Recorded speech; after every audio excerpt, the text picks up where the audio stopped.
नमस्कार दोस्तों, स्वागत है आपका SSC learning point by Singh sir. आज हम करेंगे 28 दिसंबर के शिफ्ट 2 का पेपर। चलिए फिर स्टार्ट करते हैं बिना देरी किए हुए। कह रहा है यदि ब्याज अर्धवार्षिक रूप से चक्रवृद्धि किया जाता है तो 3125 की राशि पर एक वर्ष के लिए 8% की दर से चक्रवृद्धि ब्याज ज्ञात कीजिए। तो देखो, एक वर्ष में 6 महीने की 2 स्लैब होंगी, यानी कि अल्टीमेटली टाइम हमारा हो गया 2 वर्ष। रेट आधी हो जाएगी, यानी कि रेट कितनी हो गई हमारी 4% हो गई।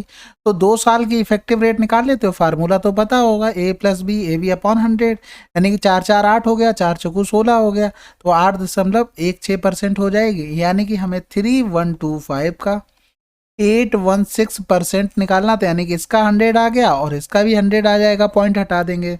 तो यहाँ से देखो करेंगे 5×6=30, एक बचा, 5×2 = 30, 55 हो गया, 5×2 = 10 हो गया, 25×4=100 हो गया, 50 625 हो गया, 5×4=20 हो गया, 55 हो गया, 4×4=16, 80 हो गया, 16×5 = 80 हो गया, 16×1=16 हो गया, 5×1=5, 55, आंसर आ गया। अगला सवाल, x एक प्राकृतिक संख्या है और यह इस प्रकार है, x+2 और x+6 का तृतीय समानुपाती 18 है। तो देखो, दो नंबर अगर दिए गए हैं, उनका तृतीय समानुपाती निकालना हो तो b² होता है। तो देखो यहाँ पर b कौन सा हो जाएगा, x+6 इंटू एक्स प्लस का 6 अपॉन में क्या हो जाएगा, x प्लस का 2 हो जाएगा, बराबर क्या हो जाएगा, 18 हो जाएगा। अब यहाँ से देखो, अब पूरा करने जाओगे क्वाड्रेटिक बनेगी, तो उसको बनाने की जरूरत नहीं है। यहाँ पर डायरेक्ट देखो वैल्यू रखो।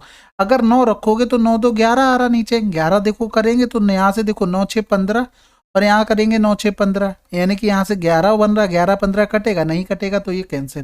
फिर 4 रखेंगे तो 6×4=10 गुणे 10/4×2=6 हो गया, ये भी नहीं होगा। फिर 6 रखेंगे तो 6×6=12 गुणे 6×6=12 हो गया, फिर बटे 6×2=8 हो गया। तो देखो 4×2=8, 4×3=12 हो गया, 2×6=12, 6×3=18, सेटिस्फाइड आंसर। अगला सवाल, दिए गए छात्रों द्वारा गणित में प्राप्त औसत अंक बताइए। तो देखो गणित किया ये था, इनको सबको जोड़ दो, 7 5 12 12 6 18 हो गया, 18 और 7 कितना हो गया 25, यानी कि यहाँ से करेंगे 25 का मतलब 250 हो गया, 250 में 5 और जोड़ना पड़ेगा, यानी कि 255 हो गया, बटे कै लोग हो गए 4 हो गए, यानी कि यहाँ से करेंगे 4×24, 1 बच गया, 4×3=12, 3 बच गया, यानी कि 63 सही 3/4 आंसर। अगला सवाल, 6 सेंटीमीटर त्रिज्या वाले अर्धगोले का आयतन क्या होगा। देखो अर्धगोले का आयतन होता है 2/3 πr3, पाई की वैल्यू 22/7, r³ मतलब 6 हो गया, 216 हो जाएगा, समझ गए हो गए। यानी कि यहाँ से देखो करेंगे यूनिट डिजिट से तो कोई मतलब नहीं, छोड़ो, हम डायरेक्ट पूरा करते हैं ना, क्यों उसके चक्कर में पड़ेंगे। तो 3×7=21 हो गया, 3×2 = 6 हो गया, फिर यहाँ से करेंगे देखो 2×2 = 4 हो गया, 2×7 = 14 हो गया, गुणे कर दो 22, 22×4 = 88 हो गया, हासिल लगा 8 हो गया, 22×4 = 88, 88 और 8 96 हो गया, 22 से कम 22 और 9 9 31 हो गया, बटे 7 हो गया। फिर यहाँ से करेंगे 7×4 = 28 हो गया, बचा कितना है 28 किया 3 बचा, 7×5 = 35 हो गया। 4 5 वाले देखो सभी ऑप्शन में था, यानी कि एक डिजिट और चेक कर ले काम हो जाएगा, समझ रहे हो ना बात को, क्या है तो 7×4 = 28, 7 पर 1 बचा था, फिर 7×2 = 14 कर दो, आंसर आ गया। अगला सवाल करते हैं, एक सरकारी योजना में यदि नियत तारीख से पहले बिजली का बिल का भुगतान किया जाता है तो बिल की राशि पर इतने % की छूट दी जाती है। नियत तारीख से पहले बिल का भुगतान करने पर ऋतु इतने रुपए की छूट मिली तो उसके बिजली बिल की राशि कितनी थी। तो देखो इतनी छूट मिलती, तो छूट मिलती, इसी छूट की तो वैल्यू दी गई थी कितनी, 60 75, 100 की वैल्यू निकालनी थी, बस ये तो सिंपल सवाल था। यहाँ से ये 0 इधर ऊपर पहुंच जाएगा, फिर यहाँ से करेंगे देखो 5×2 = 10, 5×7 = 35, यहाँ से करेंगे 5×1=5, 5×2 = 10 हो गया, फिर 5×1=5 हो गया, फिर 2 बचा, 5×25 हो गया। अब यहाँ से देखो 5×2 = 7, 2 9, 9×3 = 27, 9×1=9, 3 बच गया, फिर करेंगे 9×3 = 27, 4 बच गया, 9×5 = 45, 3×4 = 12, 3×5 = 15, 45,000 आंसर। अगला सवाल, 12 सेंटीमीटर व्यास वाले एक वृत्त में प्रत्येक 10 सेंटीमीटर लंबाई की दो समानांतर जीवाओं के बीच की दूरी क्या होगी। अब यहाँ से देखो, यहाँ से एक वृत्त बना लो, अब कह रहा था प्रत्येक एक वृत्त में प्रत्येक 10 सेंटीमीटर लंबाई की दो समानांतर जीवाएं, तो दो समानांतर जीवाएं हमेशा क्या होंगी, सेंटर के एक दूसरे के इधर उधर होंगी, तभी समांतर रेखाएं खींच पाओगे, नहीं तो क्या होगा छोटी बड़ी हो जाएगी, तो सिमिलर तो बनाना नहीं पड़ेगा, तो फिर वहां से गड़बड़ वाली बात हो जाएगी। अब रेडियस यहाँ से कितनी हो जाएगी, 6 हो जाएगी, इनकी लंबाई 10 है, तो ये कितना हो जाएगा, 5 हो जाएगा। तो यहाँ से देखो अगर ये पूरी दूरी निकालनी, ये निकालने, इसका 2 गुना कर दें, ये कितना हो जाएगा, 6×36 माइनस का 25 और रूट हो जाएगा, समझ गए होगे बात को। यानी कि यहाँ से तो √11 आ जाएगा, इसका 2 गुना कर देंगे तो 2√11 आंसर आ जाएगा। अगला सवाल करते हैं, एक साथ कार्य करने पर ए बी एक निश्चित कार्य को 15 दिनों में, ए अकेला उस कार्य को 30 दिनों में कर सकता है। ए और बी 10 दिनों के कार्य करते हैं और उसके बाद केवल ए कार्य करता है, तो शेष कार्य को समाप्त करने में ए को कितना समय लगा। देखो ए प्लस बी 15 दिनों में, ए अकेले करता तो 30 दिनों में। एलसीएम ले लिया तो टोटल वर्क 30 हो गया, इसकी 2 आ गई इफिशियंसी, इसकी 1 आ गई। यानी कि ए की अगर 1 आ गई तो बी की कितनी हो गई, 1 हो गई। दोनों ने क्या किया, 10 दिन काम किया, यानी कि 20 काम दोनों ने कर दिया, क्योंकि दोनों की इफिशियंसी 2 थी, तो काम बचा कितना, 10। अब ए ने किया, ए ने कितने दिन में कर दिया, ये 5 दिन में कर दिया। सॉरी, ए की इफिशियंसी तो 1 थी ना, तो ये 10 दिन में हो गया, तो आंसर क्या आ गया हमारा, 10 डेज। अगला सवाल करते हैं। यदि किसी भिन्न के हर को 2 से गुणा किया जाए और अंश में 2 बढ़ा दिया जाए तो भिन्न इतनी हो जाती है। देखो भिन्न मान लो ये हो गई, ठीक है, हर को 2 से गुणा किया जाए, अंश 2 बढ़ा दिया जाए तो भिन्न कितनी हो गई, 1/2 हो गई। यदि इसके बजाय अंश को 2 से गुणा किया जाए और हर में 2 बढ़ा दिया जाए तो ये भिन्न कितनी हो जाती है, 6/7 हो जाती है। अब बस इसको सिंपल कर लो, ये इससे कैंसिल आउट हो गया, यहाँ से करेंगे 2 3 6 हो गया, तो यानी कि x प्लस वाई बराबर कितना आ गया, सॉरी x प्लस 2 बराबर आ गया y, और यहाँ से 7x बराबर 3y प्लस का 3 दूनी 6 हो गया। बात समझ गए होगे आप लोग। यानी कि यहाँ पर वैल्यू अगर रखते तो 7x माइनस का 6 हो जाता, अपॉन में क्या आ जाता, 3 आ जाता, बराबर क्या आ गया, y आ गया। यानी कि x प्लस का 2 बराबर 7x माइनस का 6 अपॉन 3 हो गया, यानी कि 3x प्लस का 3 दूनी 6 बराबर 7x माइनस का 6 हो गया। यहाँ पर अगर 7 से 3 इधर ले आएंगे, 6 इधर चला जाएगा, तो 12 बराबर 7 से 3 गया 4x हो गया, यानी कि 4 3 12, x बराबर कितना आ गया, 3 आ गया। अब वैल्यू पुट कर दो किसी में, इसमें रख दो x बराबर 3, तो y बराबर कितना आ जाएगा, 5 आ जाएगा। तो इन दोनों को क्या करेंगे, जोड़ देंगे x और y को, तो आंसर 8 आ गया। अगला सवाल करते हैं। अब यहाँ से देखो, ये दोनों त्रिभुज क्या दिए गए थे, सर्वांगसम। सर्वांगसम का मतलब होता है बिल्कुल हूबहू मिलते हुए। हमसे पूछा गया था x और y का मान, तो देखो यहाँ से सिंपल, ये 4 है, ये 4 है, ये 60 बराबर है, ये 60 बराबर है, यानी कि ये भुजा भी इसके ही बराबर होगी। तो यानी कि जो एंगल बचा ये x हो जाएगा, ये 30, और ये बचा कितना, क्योंकि 60 30 90 हो गया, तो ये 90 बचा, तो ये 90 डिग्री हो जाएगा। अगला सवाल करते हैं। ये तो देखो आसान सवाल है, यहाँ पर गुणा का साइन करेंगे तो 5 ऊपर पहुंच गया, 3 नीचे पहुंच गया, ये कैंसिल आउट, 5 से 5 कैंसिल आउट। अब यहाँ से टोटल 6 एलसीएम ले लो, यानी कि यहाँ पर 3 प्लस का 2 माइनस का 1 बटे 6 हो गया, 3 2 5, 5 से गया 4/6, यानी कि 2 दूनी 4, 2 3 6 आंसर। अगला सवाल। यदि पुत्र की आयु का 2 गुना उसके पिता की आयु में जोड़ा जाता है। देखो पुत्र की आयु अगर मान लेते हैं x और पिता यानी कि फादर की आयु मान लो y, तो पुत्र की आयु का 2 गुना पिता की आयु में जोड़ा जाता है तो योगफल कितना हो जाता है, 91। यदि पिता की आयु का 2 गुना पुत्र की आयु में जोड़ा जाता है तो योगफल हो जाता है 119। पिता और पुत्र की आयु के बीच का अंतर कितना होगा।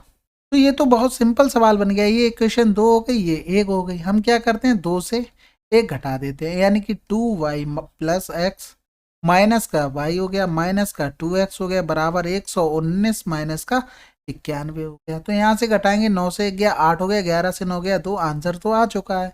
यहाँ से घटाएंगे तो ये y बचा, यहाँ से घटाएंगे तो माइनस का x बचा था, यही तो निकालना था। अगला सवाल करते हैं। 800 ग्राम का 45% का 20% कितना होगा। तो देखो ये परसेंटेज इससे चला जाएगा, यहाँ से करेंगे तो 20 पंजे 100, 1/5 आ जाएगा, 5 ने 45, 9 ते 72 आंसर। अगला सवाल। एक निश्चित मूलधन पर 2 से 2/5 वर्षों के लिए 15% प्रति वर्ष साधारण ब्याज पर प्राप्त राशि समान मूलधन पर इतने वर्षों के लिए समान दर पर साधारण ब्याज से इतना कम है, तो मूलधन कितना होगा। देखो बहुत सिंपल सवाल है, 2/5 यानी कि 100 अगर राशि होती तो 5 दूनी 10, तो 12/5 गुणे 15, यानी कि यहाँ से कितना ब्याज मिलता, 36 रुपया ब्याज मिलता, यानी कि राशि कितनी बन जाती है, 136 रुपया। यहाँ से देखो ब्याज कितना मिलेगा, 9 दूनी 18 19/2 गुणे कर देंगे 15, यानी कि इतना ब्याज मिला। इन्हीं दोनों का डिफरेंस दिया गया था, यानी कि यहाँ से करेंगे 19 गुणे 15/2 माइनस का 136, इसकी वैल्यू दी गई थी 507। समझ गए होगे बात को। तो अब क्या करना पड़ेगा, गुणा भाग करना पड़ेगा, यानी कि 15 ने में 135 हो गया, 15 एकम 15 होती है 28, यानी कि 285, 2 छक्के 12 हो गया, 13 दूनी 26 1 27 हो गया, और बटे में 2 हो गया, बराबर 507 हो गया। यहाँ से करेंगे 5 से 2 गया 3, 8 से 7 गया 1, 13/2 बराबर 507 हो गया। यहाँ से करेंगे तो 13 तियाँ 39 हो गया, 11 बचा, 13 ने में 117, यानी कि 1 बराबर 2 ने में 18 हो गया, 2 तियाँ 6 7 हो गया। 100 बराबर निकालें क्योंकि राशि निकालनी थी, राशि 100 मानी थी, आंसर आ गया। अगला सवाल, ये तो सिंपल सवाल है। 2 दूनी 4 दूनी 8 हो गया, प्लस 2 तियाँ 6 8 6 14, सभी को फार्मूला पता होगा। अगर ये ए हो बाई माइनस 1/y तो इसकी वैल्यू होती है y³ प्लस 3y। अगला सवाल करते हैं। मान लीजिए आर एक सीधी रेखा PQ पर एक बिंदु है, व्यास PR और PQ वाले दो वृत्त खींचे गए हैं। मान लीजिए कि व्यास PQ वाले वृत्त की परिधि पर कोई बिंदु A है, यदि PA दूसरे वृत्त B पर मिलती है तो। अब यहां से देखो, आर एक सीधी रेखा PQ पर एक बिंदु है, देखो एक PQ हो गया, आर इस पर कोई एक बिंदु है, पता नहीं कौन सा है। देखो PR व्यास क्या है, PR है, यानी कि एक तो ये बन गया, फिर PQ व्यास है, यानी कि एक सर्किल ये बन गया। एक चीज याद रखना, ये नहीं बोला कि आर सेंटर पे है, ऐसा कुछ नहीं बोला। मान लीजिए व्यास PQ वाले वृत्त की परिधि पर कोई बिंदु A है और फिर कह रहा था PA दूसरे वृत्त B पर मिलता है, यानी कि अगर इस तरीके से कोई पॉइंट होता है, ये PA हो गया, ये दूसरे वृत्त को B पर मिलता है, तो BR और AQ, यानी कि BR और AQ। यहाँ से देखो ये एंगल कितना होगा, 90 डिग्री होगा, ये एंगल कितना होगा, 90 डिग्री होगा। ये एंगल दोनों में कॉमन हो गया, यानी कि थीटा कॉमन हो गया, तीसरा एंगल अपने यहाँ बराबर हो जाएगा। तो ये तो सिमिलर बन गए, सिमिलर हो गए तो ये दोनों रेखाएं क्या होंगी, पैरेलल होंगी, यानी कि ये सही होगा। लेकिन ये नहीं बोल सकते क्योंकि ये मध्य बिंदु थोड़े ना बन रहा, अगर मध्य बिंदु बन रहा होता तब ये होता। ठीक है, अगला सवाल करते हैं। एक समांतर श्रेणी के पहले 100 पदों का योग इतना है, पहले 200 पदों का योग इतना है, तो श्रेणी के 300 पदों का योग क्या होगा। तो यहाँ से एक चीज समझो, पहले बात को, फार्मूला क्या होता है n पदों का, यानी कि यहाँ से लिखेंगे n/2 2a प्लस का n-1 into D bracket close, ये होता है SN पदों का। तो यहाँ से 100 पर थे, यानी कि यहाँ से भाग हो जाएगा, यानी कि 50 2a प्लस का 99d बराबर कितना हो गया, 50 हो गया, यानी कि यहाँ से लिखेंगे तो 2a प्लस का 99d बराबर 1 आ गया। इसी तरीके से इसके लिए लिखेंगे 200 पदों का, तो 100 हो जाएगा, 2a प्लस का 199 बराबर कितना हो गया, 90 हो गया, यानी कि यहाँ से कैंसिल आउट हो गया, यानी कि 2a प्लस का 199d बराबर 9/10 हो गया। यहाँ पर डी और लिख लेना। अब यहाँ से देखो इन दोनों को, देखो ये समीकरण 1 हो गया, समीकरण 2 हो गया, यानी कि अगर हम समीकरण 2 से समीकरण 1 को घटा दें तो ये तो कैंसिल आउट हो जाएगा, ये तो कैंसिल आउट हो गया, यानी कि 199 माइनस का 99 इंटू क्या हो जाएगा, डी हो जाएगा, बराबर क्या हो जाएगा, 9/10 माइनस का 1 हो जाएगा, यानी कि यहाँ से करेंगे तो 100d बराबर 10 ऊपर चला जाएगा, यानी कि माइनस का 1/10, यानी कि d बराबर आ गया माइनस का 1/1000। तो यहाँ से ये आ गया, आप इसमें वैल्यू पुट कर लें, यानी कि 2a प्लस का 99/1000 हो जाएगा, वो भी माइनस का होगा, यानी कि यहाँ पर बराबर क्या हो गया, 1 हो गया, यानी कि 2a बराबर हम जब लिखेंगे तो इधर आएगा, ये प्लस का बना देगा, 99/1000 हो गया, यानी कि यहाँ से लिखेंगे तो 1099 अपॉन कितना हो जाएगा, 1000 हो जाएगा।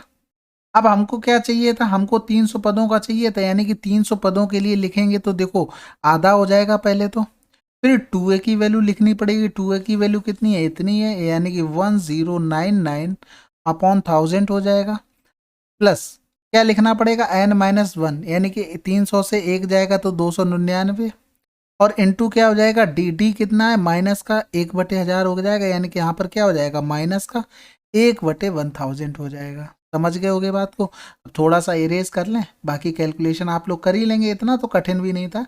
हाँ, बस अगर फार्मूले आपको याद होंगे तो आप अच्छे से जल्दी से कर लेंगे, अगर फार्मूले नहीं होंगे, क्योंकि ये ज़्यादा आते नहीं है ना, तो फिर याद भी नहीं रहते इतने अच्छे से। तो 150 हो गया, 1099 माइनस का 299 अपॉन में क्या हो जाएगा, 1000 हो जाएगा, 9 से 9 गया 0, 0 10 से 2 गया 8, 150/1000 हो जाएगा, यहाँ पर 1000 करो, ये 0 से 0 चलेगा, 15×8 120 आंसर। अगला सवाल करते हैं। एक पानी का जहाज धारा के अनुकूल 17 किलोमीटर की प्रति घंटे की चाल से और धारा के प्रतिकूल इतने किलोमीटर प्रति घंटे की चाल से शांत जल में जहाज की चाल क्या होगी। देखो जहाज की पूछी गई, यानी कि दोनों को जोड़ दो और आधा कर दो, यानी कि 30 हो गया, 30 का आधा 15 आंसर हो गया। अगर पूछता किसकी, धारा की, तो दोनों को घटा देते, दोनों को घटाते तो 4/2, यानी कि यहाँ से कितनी आ जाती, 2 आ जाती। समझ गए बात को, क्योंकि यहाँ से a प्लस बी बराबर 17 हो गया, a माइनस बी कितना हो गया, 13 हो गया। इसको सॉल्व कर लेते हैं। अगला सवाल, अब यहाँ से देखो ये दिया गया था अपरिमित रूप के अनेक हल होते हैं। तो देखो ये तो एक तरीका है, 2/a माइनस का b बराबर क्या हो गया, 3/a प्लस का b बराबर क्या हो गया, 7/3a प्लस का b माइनस का 2। ठीक है, तो यहाँ से करेंगे a प्लस का v अपॉन a माइनस का b बराबर कितना हो गया, 3/2 हो गया। इन दोनों को कंपेयर किया, यानी कि a अपॉन b कितना हो जाएगा, कंपोनेंडो एंड डिविडेंडो से। तो यहाँ से देखो a और b 5 और 1 के अनुपात में होने चाहिए थे, तो देखो 5:1 के अनुपात में यही तो बन रहा है, आंसर आ गया। अगला सवाल करते हैं। एक व्यक्ति 10 कलमें 18 रुपए में बेचता है, 24% का लाभ अर्जित करता है, 55% का लाभ अर्जित करने के लिए उसे इतने रुपए में कितनी कलमें बेचनी होंगी। तो यहाँ से देखो अगर एक कलम का मूल्य निकालते तो 18/10 आता, 24% का प्रॉफिट भी हो रहा है, यानी कि ये वैल्यू किसकी है, 124 की है।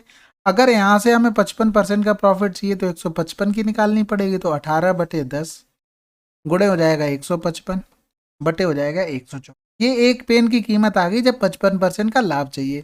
अब हमें कितने रुपए में, 1530 रुपए में बेचना, तो 1530 रुपए का यहाँ पर गुणा कर दो और भाग कर दो। अब यहाँ से एक चीज हमेशा ध्यान रखते हैं, क्या ऊपर क्या लिखा था हमने, रुपए लिखे थे, नीचे क्या लिखी थी, वस्तुएं लिखी थी। समझ रहे बात को। तो हमसे यहाँ से देखो किस में पूछा गया था, रुपए में, यानी कि ऊपर वाला ये 1530 है, इसको बिल्कुल भी टच नहीं करेंगे। बाकी कैलकुलेशन करते हैं। तो देखो 5 दूनी 5 तियां 15, 5 एकम 5 हो गया, 5 तियां 15, 5 छक्का 30 हो गया। तो यहाँ से और कटेगा, 6 3 9, 9 दूनी 18 हो गया, 9 तियां 27 हो गया, फिर 9 चौक 36 हो गया। फिर यहाँ से करेंगे ये 17 बन जाएगा, यहाँ से करेंगे तो ये 4 बार चला गया, 17 चौकू 68 हो गया और एक जीरो और है, यानी कि 1530 बटे कितना आ गया, 680 आ गया। यानी कि 1530 में 680 पेंसिल कलमें बेचनी होगी, जिससे 15% का प्रॉफिट होगा। अगला सवाल करते हैं। ए और बी मिलकर एक कार्य को पूरा किया जिसकी लागत इतनी थी। ए ने 5 दिन, बी ने 6 दिन काम किया। यदि ए और बी दैनिक मजदूरी क्रम से इतने इतने अनुपात में थी तो ए को कितनी राशि प्राप्त हुई होगी। तो यहाँ से एक चीज देखो, ए ने 5 दिन काम किया, इनकी दी गई थी क्या, दैनिक मजदूरी। तो 5 दिन में कितने रुपया बनाया होगा, 5 को 20। बी ने कितना बनाया होगा, 18। टोटल कितना हो गया, 38 रुपया हो गया। 38 की वैल्यू थी 1900। हमें किसका निकालना था, ए का निकालना था, यानी कि 19 दूनी 38 हो गया, 2 एकम 2 हो गया, यानी कि 1000 रुपया आंसर आ गया। अगला सवाल करते हैं। अब यहाँ से देखो प्रमुख खंड का क्षेत्रफल बताना था। तो देखो ये कौन सा होता है, ये माइनर होता है। इंग्लिश में देखते तो आपको समझ में आ जाता है, यानी कि इस पार्ट का हमें निकालना था एरिया केवल। तो यहाँ से देखो अगर पूरे का लिखते तो पाई आर स्क्वायर थीटा, रेडियस कितनी 7 दी गई थी, यानी कि 154 आ जाता है पूरे पूरे का। इससे हमें ये वाला पूरा माइनस करना पड़ता है, यानी कि ये वाला अगर माइनस करते तो 154 से कम आना चाहिए था, थोड़ा बहुत कम आना चाहिए था, इतना ज़्यादा भी नहीं आना चाहिए। तो ये तो कैंसिल आउट हो गए, आंसर हम ये लगा सकते थे। समझ गए। अगर मान लो तुम निकालना चाहते पूरा, अगर ये पूरा निकालना चाहते, ये पूरा अगर हम देखते तो कितना आता, 154 थीटा बटे क्या हो जाता, 30/360 होता, तो बटे क्या आ जाता, 12 आ जाता। माइनस का ये वाला बचा, यानी कि ये वाला बचा। इसका अगर निकालेंगे तो हमें देखो साइड पता थी, 1/2 7 गुणे 7 साइन 30 की वैल्यू क्या होती है, 1/2 होती है। यानी कि यहाँ से करेंगे 154 माइनस का 154/12 माइनस का 49/2 दूनी 4 हो गया। यहाँ पर 3 का गुणा करेंगे, यहाँ पर भी 3 का करेंगे, यानी कि 3 नेम 27 हो गया, 3 चौकू 12, 12 हो 2 14 हो गया, यानी 154 माइनस का है 7/12 आ जाएगा। यहाँ से करेंगे पॉइंट लगा दो, 0 12 छंग 72 होता है, ज़्यादा हो जाएगा, 12 पंजे 60 हो जाएगा। समझ गए बात को। तो यहाँ से 154 माइनस का 0.5 ही कर लो, तो 10 से 5 गया, 5 बचा, तो 153.5 समथिंग आंसर आ जाएगा। ठीक है, अगला सवाल करते हैं।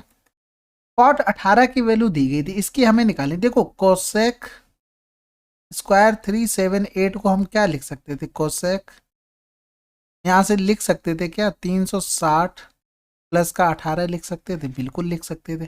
अब ये पहुंच किस में गया, 360 प्लस 18 पहुंच गया ना, यानी कि ये इसने यहाँ से पूरा चक्कर ये घुमाया और इसी में पहुंच गया।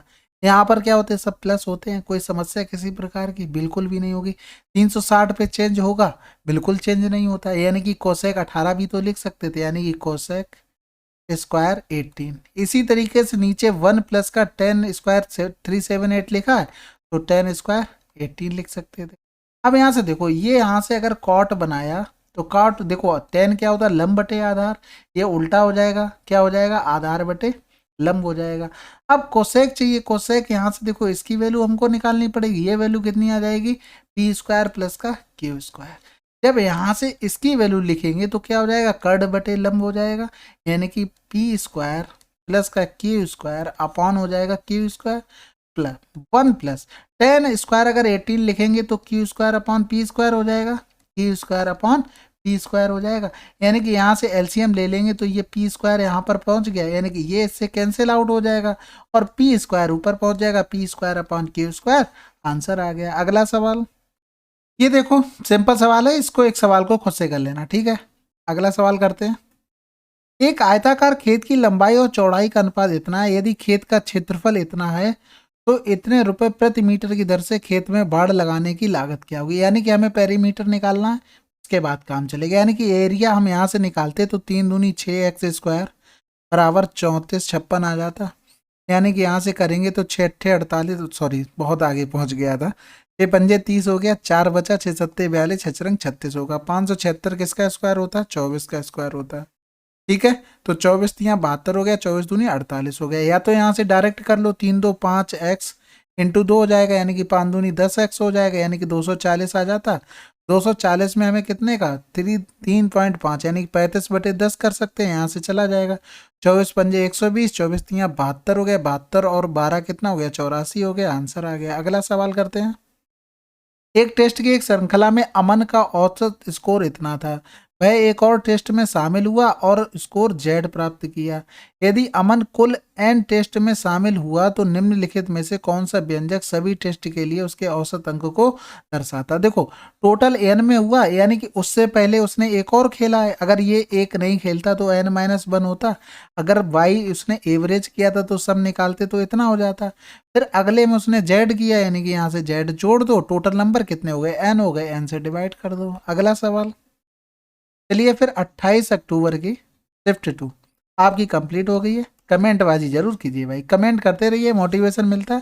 चलिए फिर मिलते हैं अगले वीडियो में, तब तक के लिए जय हिंद जय भारत।